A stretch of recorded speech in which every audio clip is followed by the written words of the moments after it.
আসসালামু আলাইকুম। আজকে আমি সুজি আর বাদাম ভেজে অসম্ভব লোভনীয় স্বাদের ইউনিক একটা ডেজার্ট আইটেম করে দেখাবো। খুবই টেস্টি। এই ডেজার্টটি যাকে খাওয়াবেন সে আপনার ফ্যান হয়ে যাবে, এতটাই মজার হয়। তাহলে চলুন দেখে নিই। প্রথমে চুলায় প্যান বসে প্যানটা গরম করে নিয়েছি। এখন দিয়ে দিচ্ছি সুজি 1 কাপ। সুজি দিয়ে আমি হালকা আঁচে নেড়েচেড়ে ভেজে নেব 4-5 মিনিট। একদম লো আঁচে রেখে ভেজে নিতে হবে।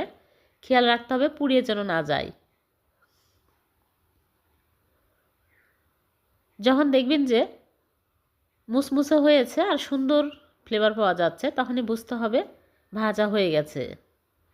এখন আমি এর মধ্যে দিয়ে দিচ্ছি বাদাম। এখানে হাফ কাপ কাঠবাদাম আর কাজু বাদাম দিয়ে দিলাম। আপনারা চাইলে যে কোনো বাদামই দিতে পারবেন। এখন আমি আরও কিছুক্ষণ নেড়েচেড়ে ভেজে নেব। যখন দেখবেন এরকম মুসমুসে হয়েছে, তখনই আমি সাথে সাথে চুলা থেকে নামিয়ে একটা প্লেটে ঢেলে নিচ্ছি। ঢেলে ঠান্ডা করে নিব। ঠান্ডা হয়ে গেছে। এখন আমি একটা ব্লেন্ডার জাগে নিয়ে নিচ্ছি, ব্লেন্ড করে নিব। ভেজে নিলে সুন্দর ফ্লেভার পাওয়া যায় আর খেতেও ভালো লাগে। এইরকম করে গুঁড়া করে নিয়েছি। এখন এক সাইডে রেখে দিচ্ছি। চুলায় আবারও প্যান বসিয়ে প্যানটা গরম করে নিয়েছি। এখন দিয়ে দিচ্ছি চিনি 1 কাপ। দিয়ে দিচ্ছি চিনি 1 কাপ আর পানি 1 কাপের অর্ধেক। পানি কিন্তু বেশি দেওয়া যাবে না। এলাচি গুঁড়া দিয়ে দিলাম সামান্য আর স্বাদ মতো লবণ। এখন আমি বলক তুলে নিব। বেশি জাল করে ঘন করার প্রয়োজন নাই।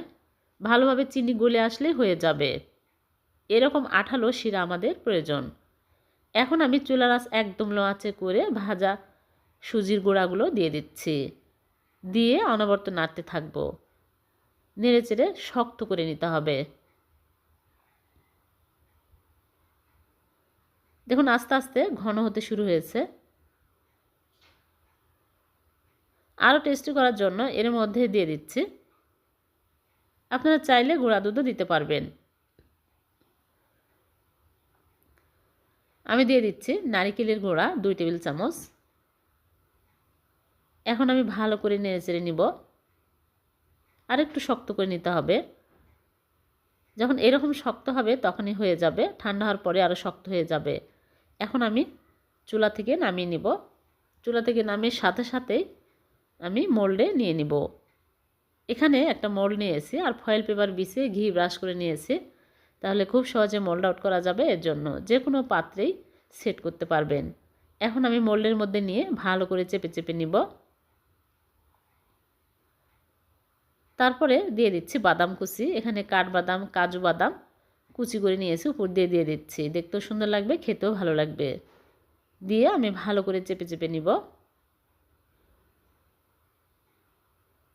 চেপে চেপে তারপরে আমি নর্মাল ফ্রিজে রেখে দিব। ঠান্ডা হওয়ার পর বের করে নিয়ে আসব। এখন আমি নর্মাল ফ্রিজ থেকে বের করে নিয়ে আসলাম। এখনও হালকা গরম আছে, বেশি ঠান্ডা করা যাবে না, তাহলে একদম শক্ত হয়ে যাবে। খুবই টেস্টি। আপনারা এভাবে সুজি আর বাদাম দিয়ে বরফি বানিয়ে দেখবেন, এতটাই টেস্টি হবে আর খুবই সহজে বানানো হয়ে যায়। ভিডিওটি ভালো লাগলে লাইক কমেন্ট শেয়ার করে দেবেন। আবার দেখা হবে এরকম নতুন কোনো রেসিপিতে। আল্লাহ হাফেজ।